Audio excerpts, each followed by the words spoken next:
Gang's all here. Well, let me ask you a question. Have you been to a store lately trying to get something and find that there's one person helping, 10 different people in the store and they're just overworked running from person to person? I have. I was getting a suit last week and that exact same thing happened to me.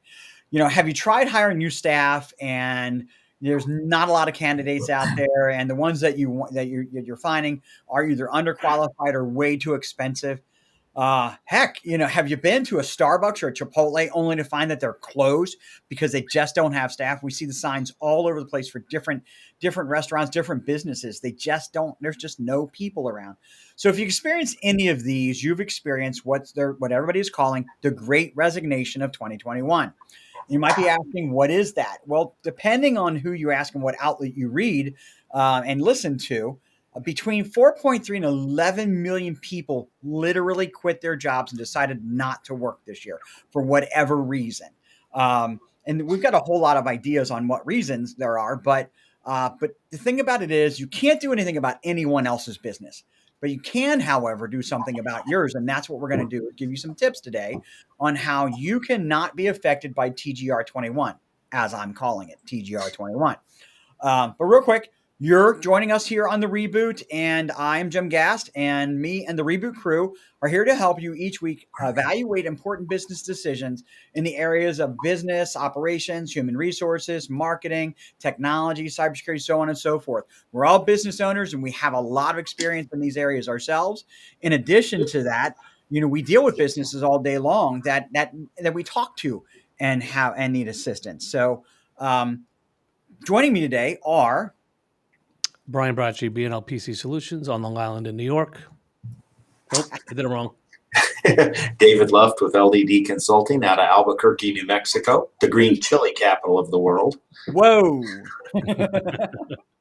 I'm Stephanie Groot with Windstar Technologies here in Culpeper, Virginia. Culpeper, Virginia. No pepper, no green peppers, no green pepper. Just saying Culpeper's fun, right? That's right. Just saying, but it rolls out. We might be having some other people join us today. We're missing Ryan, Brandon, and a few other guys. Don't worry about it, guys. We'll catch you if you join. That's fine. If not, we'll see you next week. So something happened to one of the Reboot crew this week, and we all know about it, right? And so, Brian, you've had a really rough beginning of the week. I'm really sorry. There's nothing worse than hiring somebody, right? And them not showing up. I'm sorry, dude. You want to tell everybody what happened? Yeah, the short version is, we've been hiring. We always have ads out there, trying to recruit for different positions, and was aggressively hiring for one position, and sourcing through candidates, found somebody that I knew could fill a job, qualified, technical, had checked all the boxes, and we extended an offer maybe 3 weeks ago. Some back and forth questions on benefits and compensation and the whole everything, and got a signed acceptance 2 weeks ago. Had a scheduled start date for the 11th, this past Monday. Had some chatter back and forth during last week and the week before, asking him how was the old company? Did you give you notice? And he said, they weren't happy, but that was to be expected. And he's like, but I'm really looking forward to working with you guys. I'm so excited to join the team, and I love everything. And there was one other subsequent email just confirming everything, any questions, and all was good. Sent out just a last minute on this past Friday. Let me know if you coming at 9. If you have any questions, let me know. Didn't need to really get a response to that. It was more informative. Came in Sunday to get all of, as you guys know, onboarding somebody, an employee, especially in our field. I mean, we use 15 to 20 different products that we all have to have a license and an account for. Setting up all these accounts takes hours to do, and permissions and tenant access and all this stuff, phone access, you name it. You can't. We have a whole onboard checklist. Then get home, and then 10 o'clock Sunday night, get an email. I'm going to stay where I am. And, old school me, the way you're going to stay where you are, that's great. That's, I get that. And I move on. That's usually done when you put the offer out. Said candidate goes to their boss and says, I have an offer on the table. What can you do?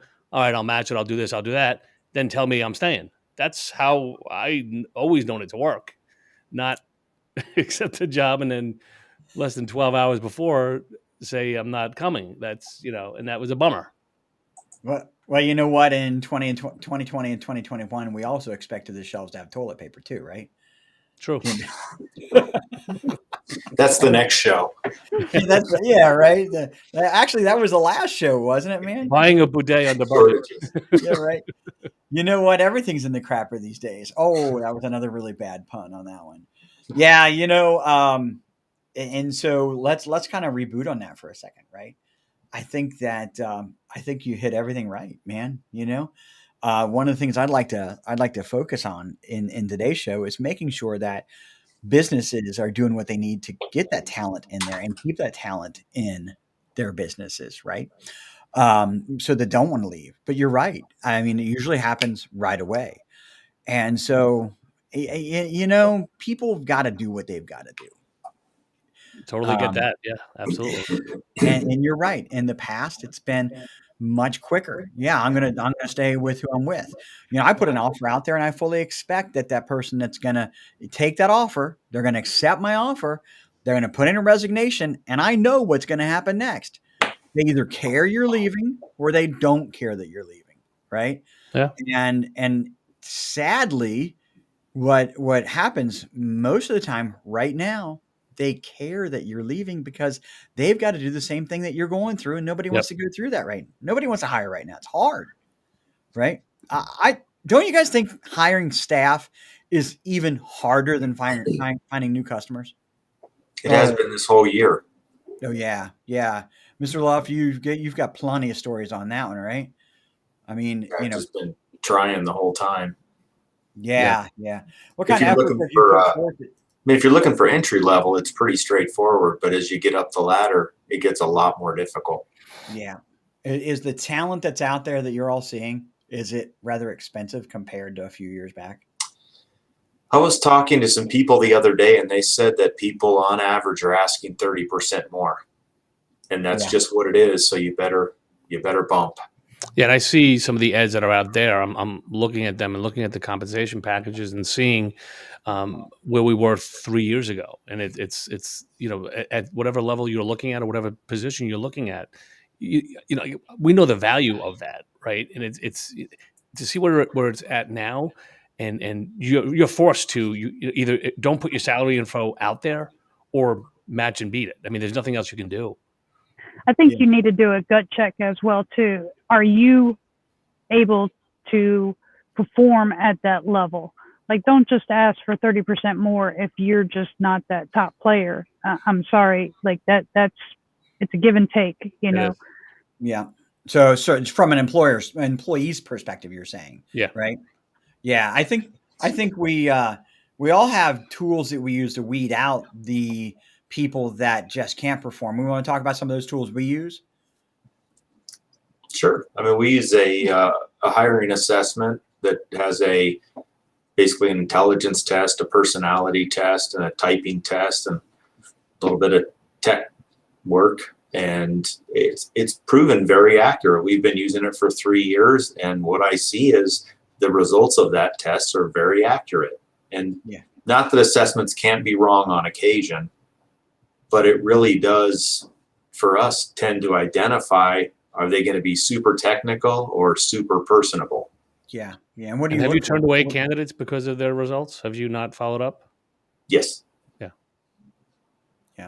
It depends what kind of position I'm looking for, because if on one of the assessments, if they score really high, I've found that they are incredibly technical if they have the background and the experience.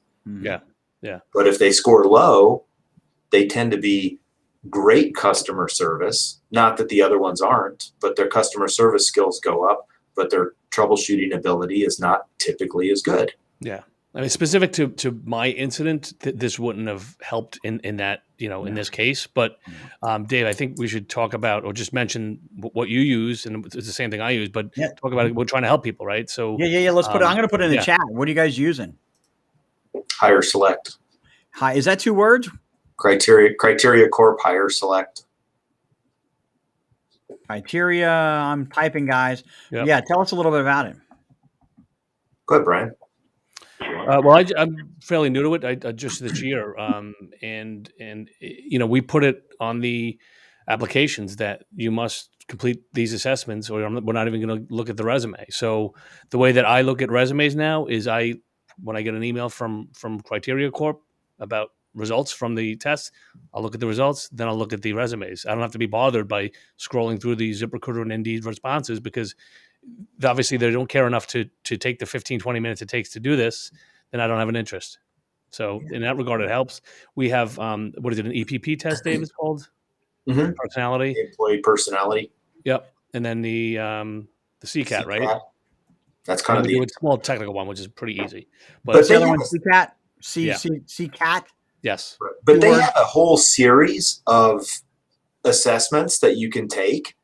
And depending on the position that you're looking for, you might pick different ones, because if you're looking for marketing, you'll go a different route. Or if you're looking for, an accountant, it just depends. And they actually in there will help you identify what the best assessments are for that position. Yeah. Okay, that's great. So it's not just, and to get this clear, we're all technology consulting business managed service provider owners, right? So we use this for our business. These aren't specific just for us. Yeah. Right.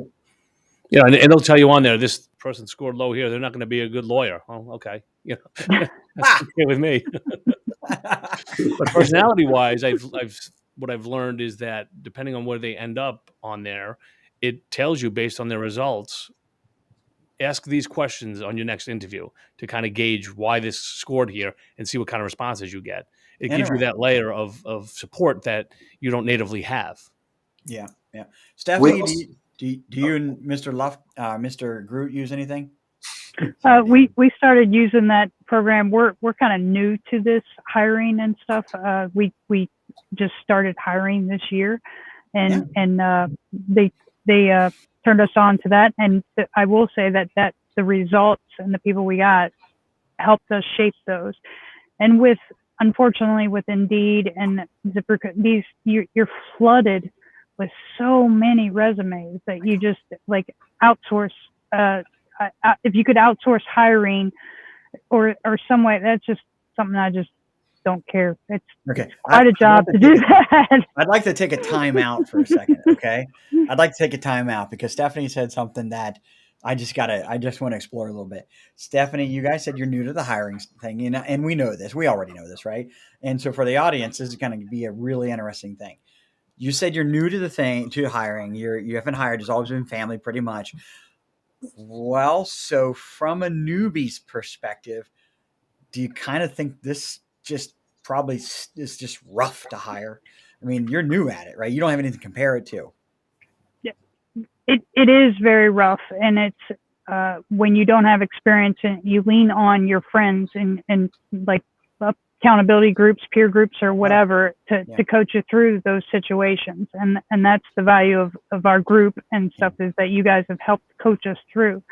Looking more at which we needed to shape and develop is, our core values of the business and the people you want to bring in, because like Brian said, all this that we're investing into the tools and everything that we have, that we don't want to spend this if we don't have somebody that's going to stay with us, or we hope that they really do stay with us long term. And it's, you're bringing in, even though we are family business and everybody, your work, you spend most of the time with your employees. They become like a tight knit family. Yeah. And so it's hard. It really is to figure out that judgment of that.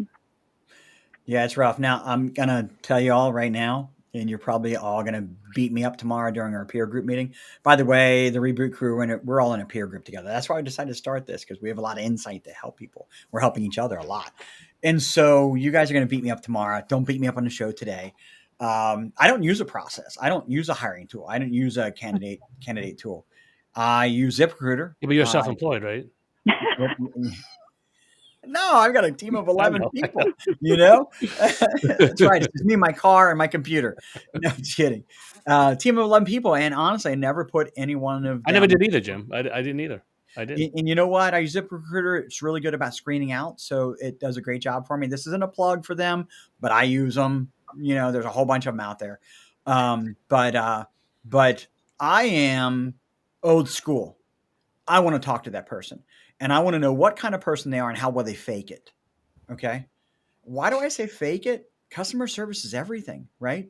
And maybe they're not great at customer service, but they can fake it. If they can fake it really good, they're great at customer service, right? Can you put a smile on every single day, even when the world's collapsing around you? Because that's what I want to know, right? Can you do that?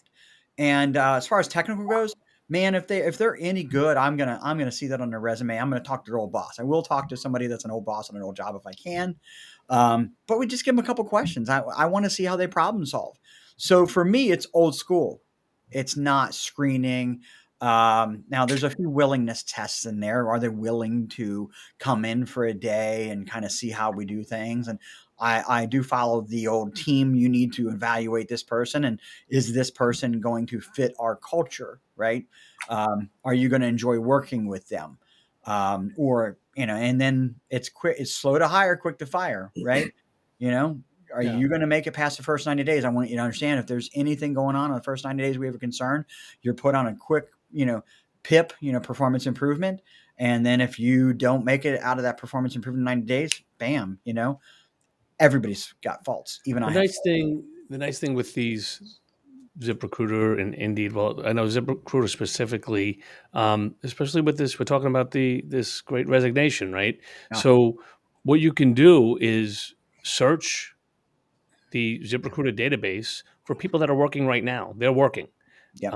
So those are the people that may be a little more, I think, vulnerable or susceptible to you reaching out and saying, "Listen, I have an open position here. I see where you work. Take a look at this and let me know." And I don't want to say I've had success because I haven't hired anybody, but I've had collaboration and interactions with more people doing that than pulling them in from their resumes coming in and taking the assessments. So it's still, there's a lot more people not working. I think a bigger pool than are that would take that leap and take that jump to go somewhere else. Yeah. And either way, I mean, it's a pick your battle. I mean, neither one of them is going to be easy, but knowing that at least someone's working now, they have their head on their shoulders. They're you may know a little bit about who they're working for or the title, the role that they have. Yeah. You can pull from that. Yeah, that's that proof is in the pudding, right? I mean, they're living it already. They're living it already. So so let's talk about when you actually get a candidate. Everyone, I have an opinion. I address candidates that people that actually apply for a job the same as if I do a hot lead in sales. It is equivalent, if not maybe a little bit hotter, right? Okay. I'm not hiring all the time, but I am looking for customers all the time, right? So obviously I get a lot more of them. But I take that very seriously and I jump on a candidate as fast as I can. Matter of fact, I'll go so far as to text them right away. Anyone else? Cricket? Well, it's unfortunate because we're so busy. I don't even have time to follow up with them well. But I'm finding so many of them don't even respond. One of the big things you can do on those job boards is put in criteria that if they don't meet that criteria, you don't even see their resume, which is very helpful because I have the deal breaker question, the deal breaker. Yeah. I have found it hard, and the two job boards we use both have different ways to do it, but to do the third party assessment, it's hard to get them to do that. Yeah. So Jim, you're saying that when you have somebody that is the golden that you're feeling good about, that's who you're reaching out to the text. You may have others. I text them right away. Okay. And you know what? I don't call people out of the clear blue sky. I just hate to do that. I'm not. We have an appointment setter does that for prospects on direct mail, right? That's one way. But when it comes to very personable types of situations, rather than just awareness, I want to communicate. I'm a sales guy, that's what I do. And so, if I'm interested in somebody, they look good on paper, then I want to get it with them, qualify them, and then move them through the process. So I text right away. That's the hottest and fastest way to get to somebody today, especially that's looking for a job. I can almost guarantee a large corporation isn't sending a text. Hey, are you interested in coming to work? Hey, we'd love to talk. No, they're sending an email. Little tip. I used to run a resume business out of college, right? I was the first one to ever do resumes on a computer, at University of Cincinnati, right? It was amazing. Don't age yourself now. Yeah, I'm dating myself, right? As a former chemist, I was the first one ever to bring a laptop to the lab, and the laptop was like that thick and pounds. So I ran a resume business. I did resumes and I printed them up on paper where people you just did it on a typewriter before, and it looked great, right? Could apply different fonts to it, and then I taught people how to email that, okay, and then I taught people how not to email that, okay. Because everybody else was doing. I've always done what everybody else doesn't. The opposite of what everyone else has done, I've done. I do. So if they're calling, if they're emailing, forget it. I'm texting. So that's my modus operandi. Whatever. You know what I'm saying? And so text is, and I get responses when I do it that way. And honestly, it's convenient for me. I can do it while I'm driving. Just kidding. I think part of this discussion should be, and it may not have, you may be fine with it, but I know some people that aren't. And it depends on your business and how you function. But the people that are part of this Great Resignation are looking for jobs, not only for more money, but you know what? I want more money and I want to do it for my living room. And that's just that's just blanketed across, like, and a lot of my peers and people I know are on either side of it. It depends. In our industry, we can get away with remote work. I mean, it really doesn't matter where we do it from, right? But I don't want my staff calling clients with, they have a dog barking or a kid screaming in the background, and that's the new norm. No, we're a professional, which we maintain that reputation, and that's just not what I want personally. Yeah. And I think it's good to have policies on that. I think just mentioning that brings out something that I don't always think about, but it hits me up lately, is that as everything changes, we're going to have to change the way we think too, because when I started working, I was making like $2.15 an hour. Whoa. And well, I was below I had to get a Department of Labor authorization to be able to work. I was like 13. Yeah. And so then they paid me less. But when you start looking at what the starting wages are in our industry, I'm blown away by it. Without much experience. I think we have to get over that. We have to get over the work from home piece, and not how do we make them fit our mold, but how do we fit what's coming up so that we can continue to grow. That's a good point. And keep changing our thought process and really grow in that respect, which is hard. There was that one CEO out in California that took all of his staff to $75,000 as a minimum salary for the entire company. He even went so far as to take a pay cut, still working out for him. Gets incredible publicity, right? I've always myself tried to stay ahead of my competition. By the way, how do you find out what your competition's paying? Look at their job ads on ZipRecruiter. Sign up as somebody looking for a job. You'll get offers, by the way. I don't know. Maybe one day I'll take one. So what do you guys do to keep employees? Once you got them, once they've committed to starting, right? After you text message them, made them the offer, and text message them after they accept the offer. Hey, we're looking forward to having you on Monday. Are you ready to go? Hey, Saturday's here. Was just thinking about you. We're thinking about Monday. You'll do this, right? Once they're there, okay. Once they're now ingrained past their 90 days, what are you guys doing to keep your staff? We do company events. I know you'll probably make a joke, but we give them Bengals tickets, and you're going to say, "Oh, they're probably going to quit." What are you trying to do? Make them quit? But we give Bengals tickets. Is that this 80s rock band? Yes, it is, Brian. In all seriousness, what do you guys do? Do you guys do any employee appreciation? We chain them to the desk and don't give them the key until the end of the day. So That's okay. Yeah. That's That definitely works. Last year or the year before, we were doing a lot better at that. We have done different things. We try to go to a baseball game every year together, and we have breakfast every Friday. Buy everybody breakfast, and we try and do a quarterly event, but that hasn't been happening. it's tough lately. It's Which is it's discouraging to me, but we were traveling guys, and we went to not this quarter, last quarter when we went out to dinner. It was like we couldn't get a reservation. We got one late. We get to the place, it's half empty, and it was like, well, you know what? It's half empty because they don't have staff to fill the restaurant. They have plenty of people that want to go there. They just can't fill it. Yeah, there's just no staff. Yeah, so it's all over the place, and that was in just outside of Nashville. But it's I mean, it makes some it doesn't make where I get lost is where the people that are able to work and get tips and still collect some extra money now we're not working. It's when does it end? Yeah, and then demanding these jobs that are just overpaid. They want they're asking way too much. It's who knows what's in line in the next. I think we're probably a good 12 to 18 months before we see a light somewhere. You know what? All we can say is we can only work for our own businesses and make sure our own businesses are improving, right? So I got to tell you, with my staff, I try to bring lunch in maybe once every other week or go out once a month. We celebrate birthdays.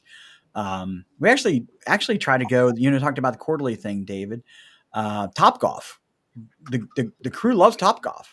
We go there, we play golf for an hour or two. Everybody's tired of it after too much time. Bunch of food, and that seems to be a nice event because you're outdoors. It's heated or air conditioning, whichever the case. You get the blowers in the summertime, and it's a nice team function. I'm surprised how people like that. So if you guys aren't doing a lot of team functions, definitely get back in the groove of that. So. Well, listen, we're 7 minutes over. I always tell people, I always tell the crew, just in case you're listening, I always tell these guys before we start the show, well, it's going to be a short show today. We're not going to have a lot of content on this one, right? Not always, but this is one of those ethereal conversations. Where do you go completely with it? And here we are, 7.5 minutes over time. So hope you got some great information out of this. If you did, please do us a favor, like the video or like the podcast wherever you see it. Remember, we're on every Wednesday. I think we're going to be switching back to 1:30 Eastern time starting next week. So keep an eye out for that. There was a better time slot we had to adjust, and then sorry we had to readjust. We'll stick to that from now on. But like the podcast or the show wherever you see it, please go subscribe also to any of one of those platforms. If you have any questions, put it in the comments anywhere. We get them and we will respond. And of course, if you're having problems finding us, just search The Reboot on hashtag The Reboot on LinkedIn. And so we'll see you next week. Take care, everyone. Thanks, Jim. Have a good day. Thanks.